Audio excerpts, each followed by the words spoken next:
तो आज हम इस वीडियो के द्वारा गुजरात बोर्ड का हिंदी जो कि क्लास 12th का है, इसके चैप्टर नंबर 8 चार्ल्स टाउन से जोहानिसबर्ग तक इसे पढ़ने वाले हैं, जिसे लिखा था मोहनदास करमचंद गांधी ने।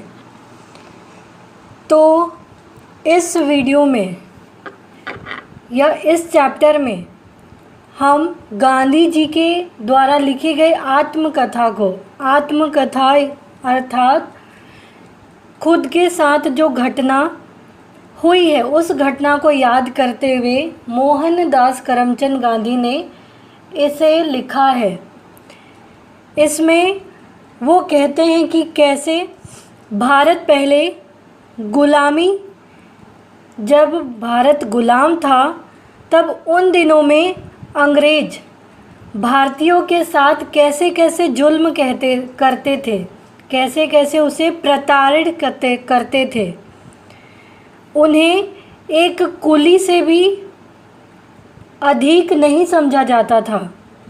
यहाँ तक कि महात्मा गांधी भी इसका शिकार हुए थे और उन्होंने दक्षिण अफ्रीका में चार्ल्स टाउन से जोहानिसबर्ग की यात्रा में जो अंग्रेज द्वारा उनके साथ अमानुषिक व्यवहार किया गया था, जो उनके साथ बुरा बर्ताव किया गया था, बुरा व्यवहार किया गया था, उसके बारे में हम इसमें पढ़ेंगे। तो यह जो कृति है, यह जो रचना है, यह गांधी जी के आत्मकथा का एक अंश है, का एक पार्ट है।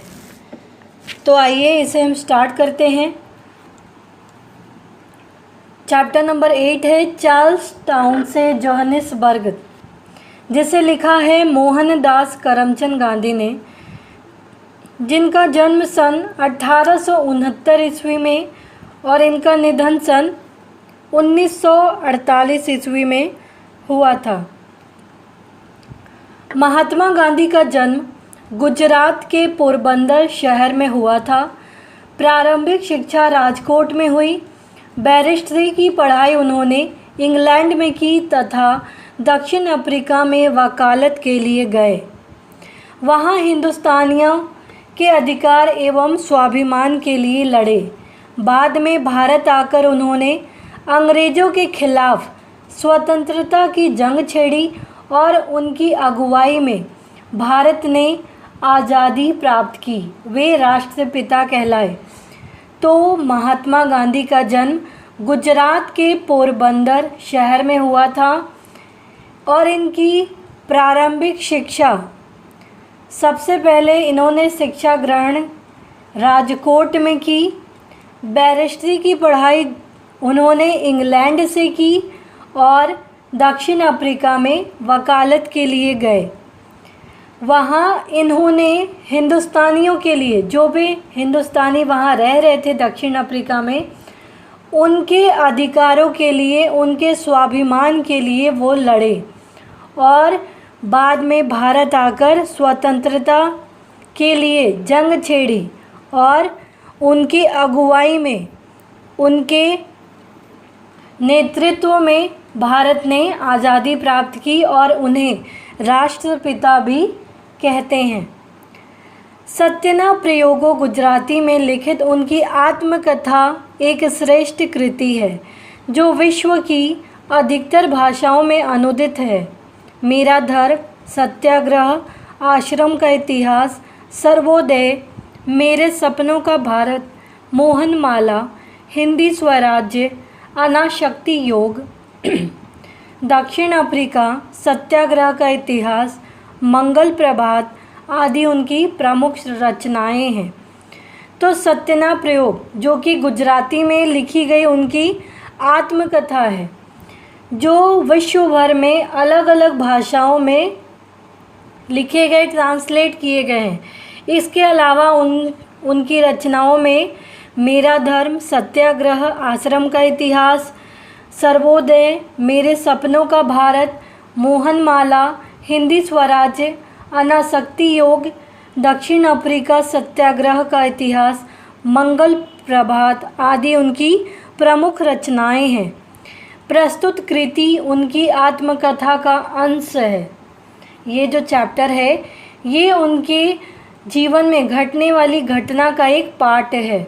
इसमें चार्ल्स टाउन से जोहानिसबर्ग की यात्रा में गांधी जी पर एक गोरे के द्वारा किए गए अमानुषिक व्यवहार का वर्णन किया गया है। उसका अपमानजनक पीड़ादायक बर्ताव तत्कालीन भारतीयों की हीन दशा का परिचायक है, क्योंकि उस समय विदेशों में साधारण भारतीयों की स्थिति एक कुली के समान थी। उनको वहाँ पे अपमानित किया गया, उनके साथ अमानुषिक व्यवहार, मनुष्य की तरह व्यवहार नहीं किया गया, जानवरों के जैसा व्यवहार किया गया और भारतीयों को उस समय कुली से भी नीचे का दर्जा देते थे अंग्रेज। तो इस चैप्टर को देखते हैं क्या घटना हुई थी। ट्रेन सुबह चार्ल्स टाउन पहुंची थी। उन दिनों चार्ल्स टाउन से जोहानिसबर्ग पहुंचने के लिए ट्रेन नहीं थी, घोड़ों की सिक्रम थी। घोड़ों यानी घोड़ा गाड़ी जिसे हम सिक्रम कहते हैं, घोड़ों की सिक्रम थी और बीच में एक रात स्टैंडस्टन में रुकना पड़ा था। मेरे पास सिक्रम का टिकट, मेरे एक दिन देर से पहुंचने के कारण वह टिकट रद्द नहीं होता था। इसके सिवा अब्दुल्ला सेठ ने सिक्रम वाले के नाम चार्ल्स टाउन के पते पर तार भी करा दिया था, पर उसे तो बहाना ही खोजना था। इसलिए मुझे नीरा अजनबी समझकर उसने कहा, क्या कहा? आपका टिकट तो रद्द हो चुका है। मैंने उचित उत्तर दिया, पर टिकट रद्द होने के बाद तो मुझे दूसरे के कारण से कही गई थी। क्यों कही गई थी? यात्री सब सिक्रम के अंदर ही बैठे थे, लेकिन मैं तो कुली की गिनती में था, अजनबी दिखाई पड़ता था। इसलिए सिक्रम वाले की नीयत यह थी कि मुझे गोरे यात्रियों के पास न बैठना पड़े तो अच्छा है। सिक्रम के बाहर अर्थात कोचवान की बगल में दाएं बाएं 2 सीटें थी। उनमें से एक पर सिक्रम कंपनी का एक गोरा मुखिया बैठता था। वह अंदर बैठा और मुझे कोचवान की बगल में बैठाया। मैं समझ गया कि यह निरा अन्याय है, अपमान है, पर मैंने इस अपमान को पी जाना उचित समझा। मैं जोर ज़बरदस्ती से अंदर बैठ सकूं ऐसी स्थिति ही नहीं थी। अगर तकरार में पड़ूं तो सिक्रम चली जाए और मेरा एक दिन और टूट जाए, यानी बर्बाद हो जाए, और फिर दूसरे दिन क्या हो सो देव ही जाने। इसलिए मैं समझदारी से काम लेकर बाहर बैठ गया, पर मन में बहुत ज़्यादा झुंझलाया। यहाँ चार्ल्स टाउन से जोहानिसबर्ग तक की यात्रा गांधी जी को किस प्रकार से करनी पड़ी उसका वर्णन किया गया है, उसकी कथा को यहाँ दर्शाया गया है। गांधी जी चार्ल्स टाउन से जोहानिसबर्ग जा रहे थे और इस यात्रा के लिए वहाँ कोई भी ट्रेन की सुविधाएं उपलब्ध नहीं थी, ट्रेन की कोई भी सेवा नहीं थी। यहाँ एक ही रास्ता था, वो था घोड़ों की सिक्रम। घोड़ों की सिक्रम से जाना पड़ता था। सिक्रम यानी घोड़ों से जो खींची जाने वाली गाड़ी होती है उसे हम सिक्रम कहते हैं। तो उसी से लोगों को एक जगह से दूसरी जगह यानी चार्ल्स टाउन से जोहानिसबर्ग की यात्रा में सहायता मिलती थी उससे। और एक रात स्टैंडस्टन में रुकना होता था, बीच में एक रात के लिए स्टैंडस्टन में रुकना होता था। अब कैसे उन्होंने यात्राएं की? गांधी जी के पास सिक्रम का टिकट था और सिक्रम वाले के नाम अब्दुल्ला सेठ ने तार भी किया था, पर सिक्रम वाले जो सिक्रम वाला व्यक्ति था उसने गांधी जी को परेशान करने के लिए, उनको तंग करने के लिए उनसे ये कहा कि आपकी जो टिकट है वो तो रद्द हो चुकी है, अब ये कोई काम की नहीं है। पर ऐसा था नहीं, उसने सिक्रम वाले ने उन्हें झूठ कहा था। फिर सिक्रम से जाने वाले जितने भी यात्री थे सभी सिक्रम के अंदर बैठ गए। पर सिक्रम कंपनी का जो गोरा मुखिया था यानी जो अंग्रेज़ था, वो गांधी जी के बैठक पर यानी गांधी जी का जहाँ सीट था वहाँ जाकर खुद बैठ गया गोरा मुखिया, और उसने गांधी जी को कहीं और ही बिठा दिया। यानी गांधी जी को उसने कोच वन की बगल वाली बैठक पर बिठा दिया, जबकि वहाँ उस मुखिया को बैठना था।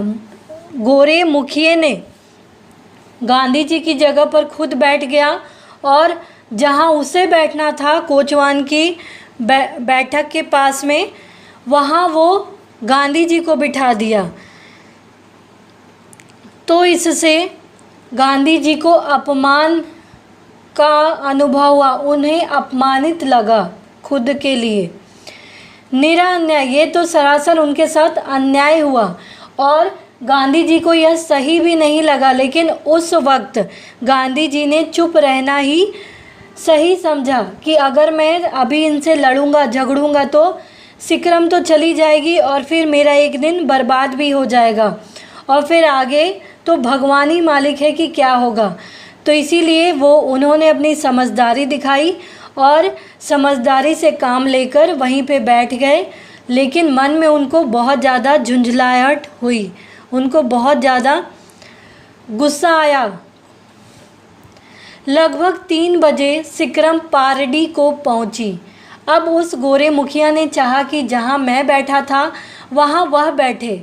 उसे सिगरेट पीनी थी, थोड़ी हवा भी खानी थी, इसलिए उसने एक मैला सा बोरा जो वहीं पर पड़ा था, दरवाजे के पास पड़ा था, उठा लिया और पैर रखने के पटिए पर बिछाकर मुझसे कहा, सामी तू यहाँ बैठ, मुझे कोचवान के पास बैठना है।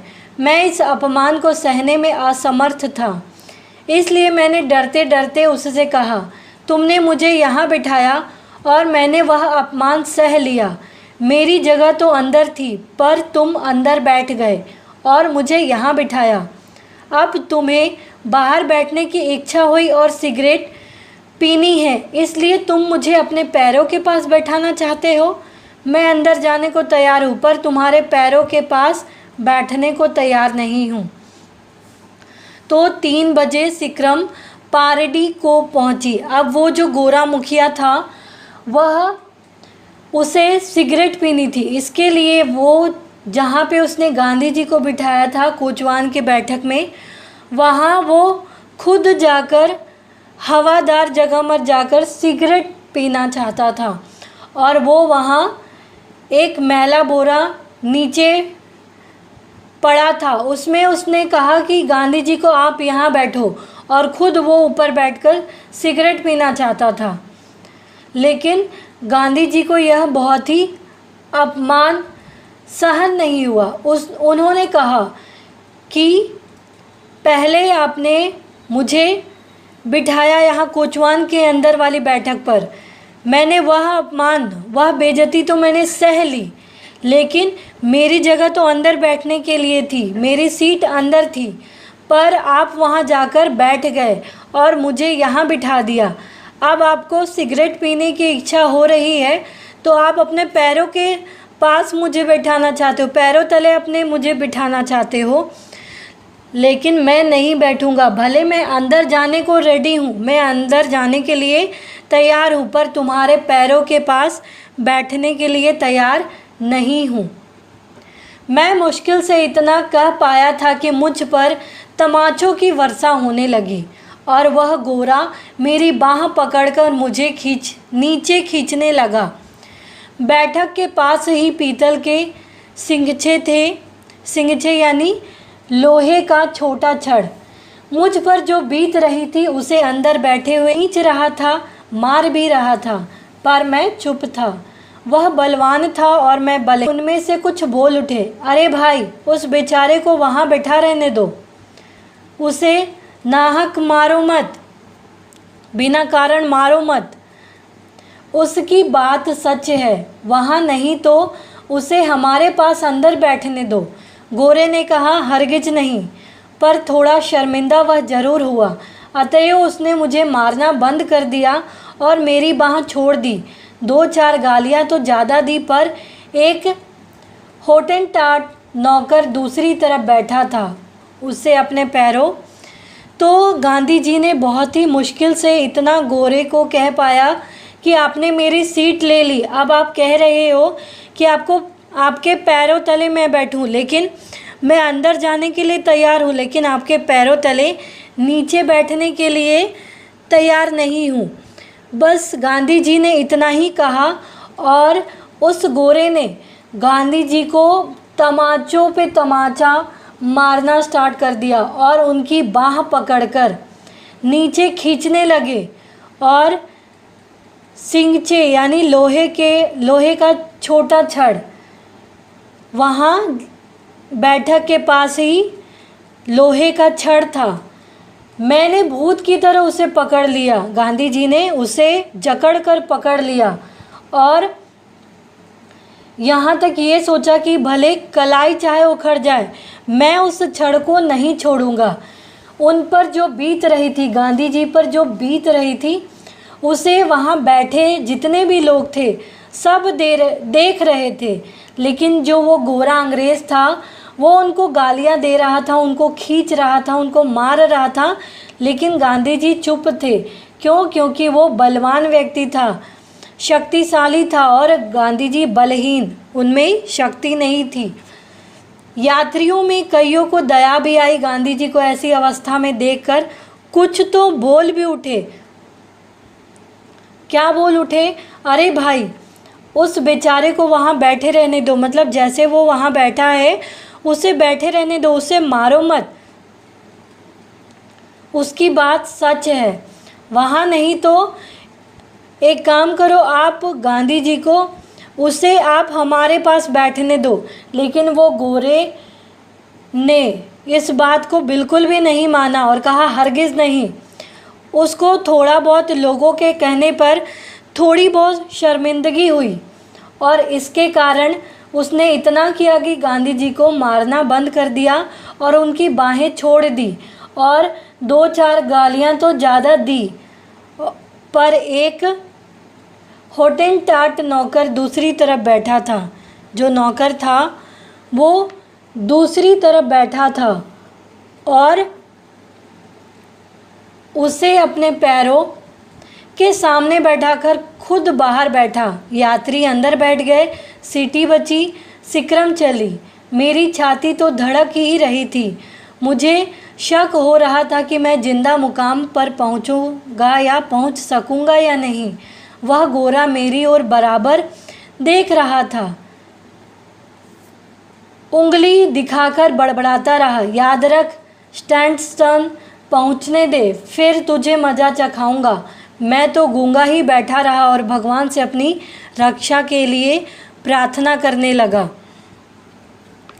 जब गांधी जी ने वहाँ लोगों के कहने पर जब गोरे ने उन्हें छोड़ दिया और गालियाँ भी देनी बंद की, तब वहाँ गांधी जी को अपने सामने बिठा दिया नीचे और यात्री अंदर बैठ गए।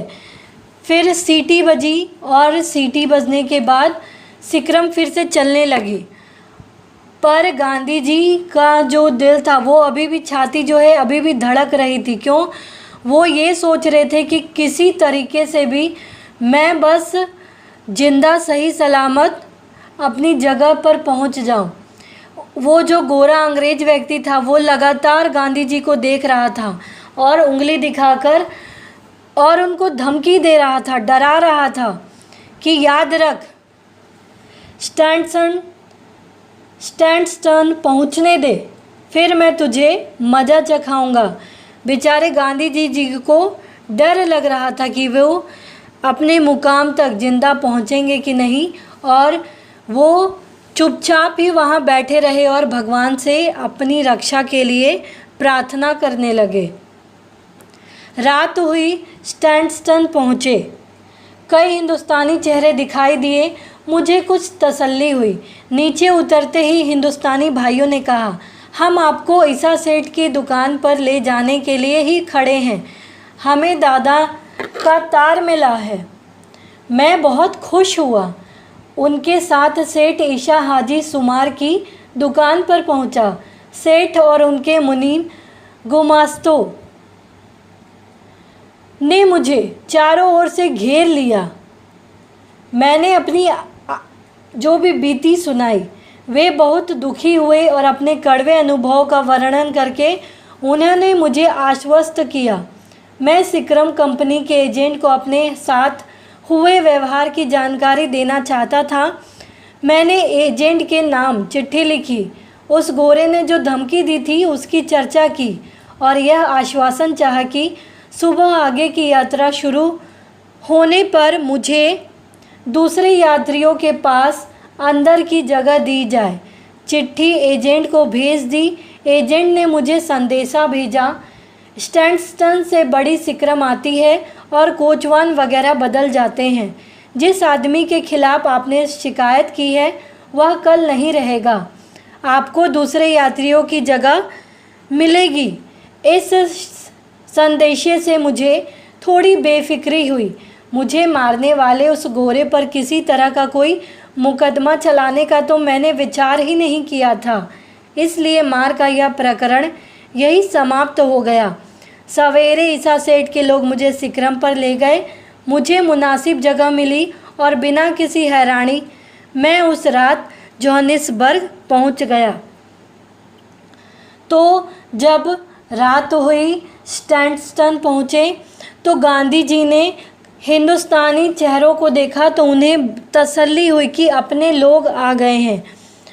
गांधी जी उन हिंदुस्तानियों के साथ ईसा सेठ की दुकान पर पहुँचे और वहां पहुंचकर गांधी जी के साथ में जो भी आप बीती हुई थी वो सारी घटना उन्होंने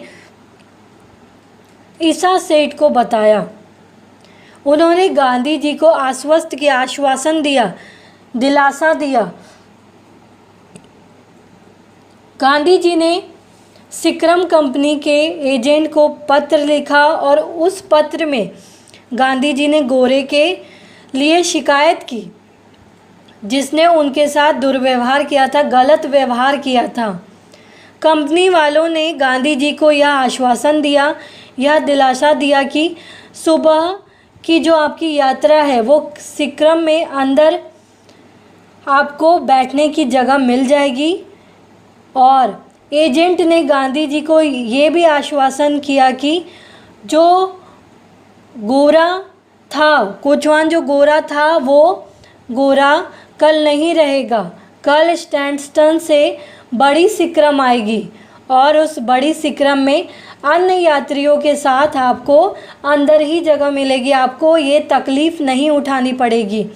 इसके बाद गांधी जी के समय, इसके बाद वापसी के समय गांधी जी बिना किसी हैरानी के उन्हें मुनासिब जगह भी मिली, यानी अच्छी तरीके से उचित जगह भी मिली। वो वहाँ बिना हैरानी के, बिना कोई परेशानी के जोहानिसबर्ग तक पहुँच गए।